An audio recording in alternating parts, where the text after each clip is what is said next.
pero 995% ang increase po ng travel expenses ni BBM.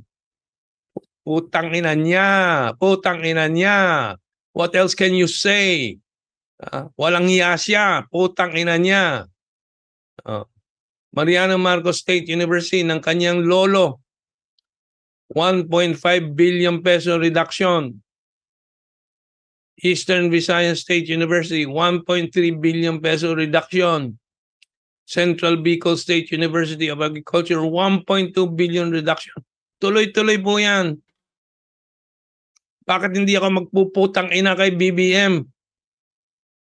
Tataasan niya ang travel budget niya na wala namang bumabalik na kahit 500 milyong dolyares na investment. Pinagmamalaki ni BBM $22 million from Indonesia. $22 million. Binabandera ngayon as a great investment from Indonesia.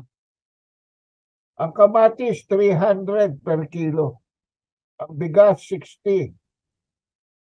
Ang gasolina, 70 per liter.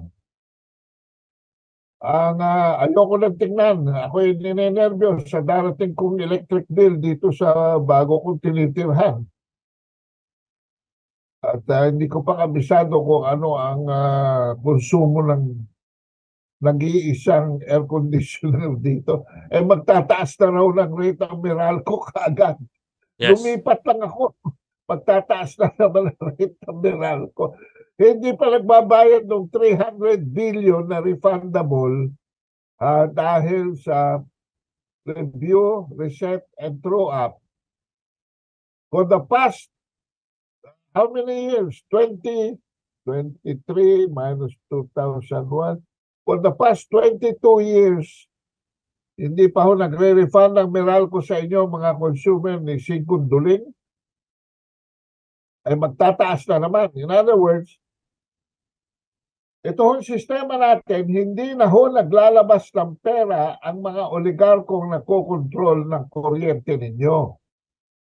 Dahil sa kontratang hinahawakan nila, ang tawag dyan sa batas na yan, ipuwera. Ipuwera kayo, mga consumer. Yan yung EPIRA. Ipuwera na. EPIRA. Ngayon, pag kailangan nila ng pira, sa inyo manggagaling through provisional price increases. Pero yung mga sobra naman nilang nakukolekta, katulad ng Meralco, bago pa mamatay si Jojo Bora, sinabi, between 200 to 300 billion na raw ang utang sa inyo. Ay hindi pa ni Kakapurit nagre-refund. Siyempre, dahil sobrang kabig nila. Kado, may basketball naman tayo galing kay Manny Pangilinan eh. May Gilas Filipinas naman pala tayo eh. Bakit itong pandesal na subsidized?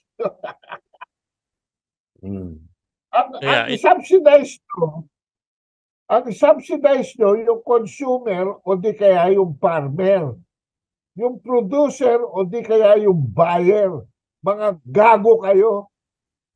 Sinasubsidize nyo yung mga retailers dahil kailangan kumita yung mga hoarders at saka smugglers na kaibigan ninyo. Hindi ko napapangalanan dito dahil bulgar na kay Maharlika. Ang mga kaibigan mo, Mr. and Mrs. President, alam ng taong bayan yan. Kaya kung hindi pa kayo bibitaw, at dahil natatakot kayo na may Armalite na nakatutok sa baon ng mga ulo ninyo dahil sa kaswapangan ninyo at kasakiman ninyo na pinagkanulo nilo ang sambayanang Pilipino para lamang kayo ay makapag-ayos ng inyong mga taguyaban, ay tingnan natin kung ano mangyari. Hindi ako nagsasabi dito ng tapos. Because history is a continuing dynamic action. Kado. Yan lang So sa ngalan ng pagdesal ngayong umaga, Bine-bless ko yung putang ina ni Camentong Laurel. Dahil tayo naman nakakabagot na. Okay. Babalik na ako sa accounting. Babalik na ako babalik na ako sa aking sanity at binabawi ko na yung pagmumura just to stay decent and respectful. At huhingi ako ng paumanhin, nasabi ko, pero kailangan po marinig po rin.